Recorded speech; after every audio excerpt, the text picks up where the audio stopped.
ఏపీలో సై అంటే సై అంటున్నారు హోదాని యోధులు. ప్యాకేజీ తెస్తే ఇంకేం కావాలని ప్రశ్నిస్తున్నారు ఒకరు. హోదా ఇస్తామని మాట ఎందుకు మార్చారని నిలదీస్తున్నారు మరొకరు. ఇప్పుడు కాకపోతే రేపైనా హోదా తెస్తామని చెబుతున్నారు ఇంకొకరు. ఇలా ఆంధ్రప్రదేశ్లో ముఖ్య నేతలంతా హోదా గోదాలో నువ్వానేనా అంటున్నారు. వారి మాటల సంవాదాన్ని ఇప్పుడు చూద్దాం. స్పెషల్ ప్యాకేజ్ ఇచ్చిన తర్వాత నాకు దీన్ని చట్టభద్రత ఇప్పించండి. 5 ఏళ్లకు ఒకసారి ఎలక్షన్స్ అవుతాయి. ఎలక్షన్లు అయిన తర్వాత ఏ గవర్నమెంట్ ఉంటుందో ఏ గవర్నమెంట్ పోతుందో, కానీ రాష్ట్రాలు దేశం శాశ్వతం.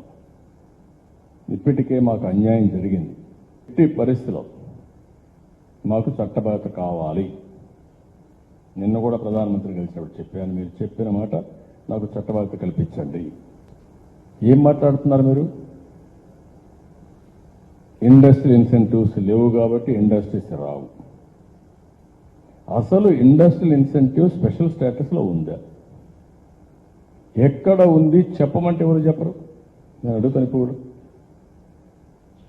విద్యార్థుల్ని యువతని రెచ్చగొట్టే ప్రయత్నం అంటే వాళ్ళ జీవితాలతో ఆడుకుంటారా మీరు? ఎక్కడైపోతున్నారు మీరు? చూపించండి, నేనే అడుగుతా, నేనే పోరాడతా. నాకు ఎవరి మీద మొహమాటం లేదు.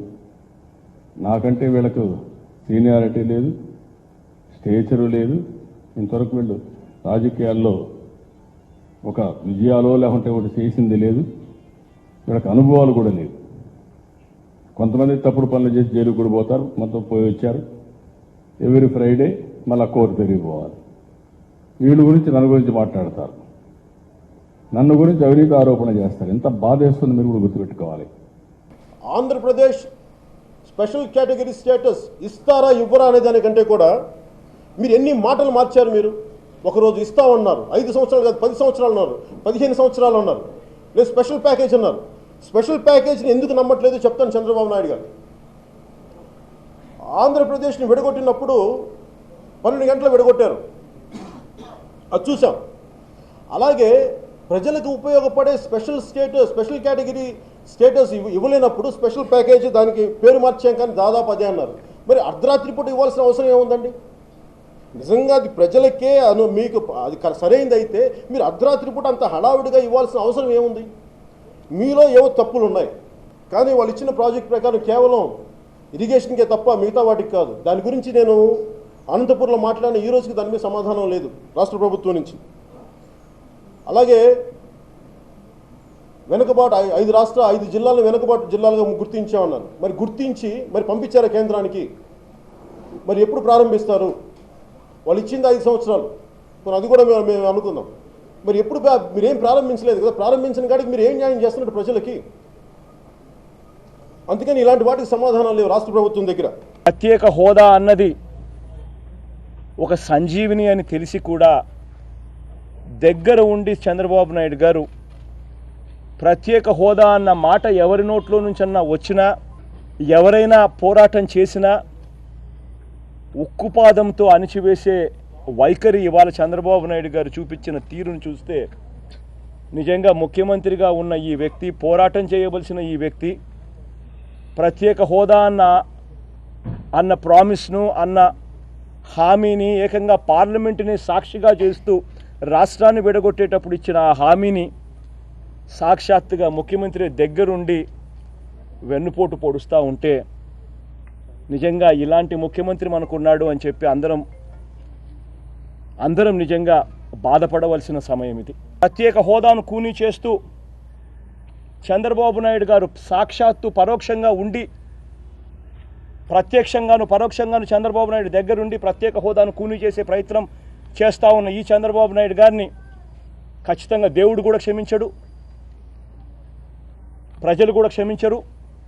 ఖచ్చితంగా బంగాళాఖాతంలో కలిపే రోజు కూడా త్వరలోనే ఉందని చంద్రబాబు నాయుడు గారికి గట్టిగా హెచ్చరిస్తూ ఉన్నా. జల్లికట్టు అన్నది ఒక ఆట కావచ్చు, కానీ అక్కడ అన్ని పార్టీలను ముఖ్యమంత్రి అనే వ్యక్తి తీసుకొని పోయి సుప్రీంకోర్టు వ్యతిరేకించినా కూడా పోరాటం చేశాడు, సాధించుకున్నారు. ఆ జల్లికట్టు నుంచి వచ్చిన ఆ కలిసి కట్టుకు స్ఫూర్తి. సాధ్యం కాదు అని అనుకున్న తెలంగాణ రాష్ట్రాన్ని సంపాదించుకున్నారు, అది స్ఫూర్తి. వీటి నుంచి స్ఫూర్తిని తీసుకుంటాం. ఇవాళ కాకపోతే రేపైనా సాధిస్తాం. అయ్యా చంద్రబాబు నాయుడు గారు, తమరు కోకిలలాగా చక్కగా పాడగలరు అంటే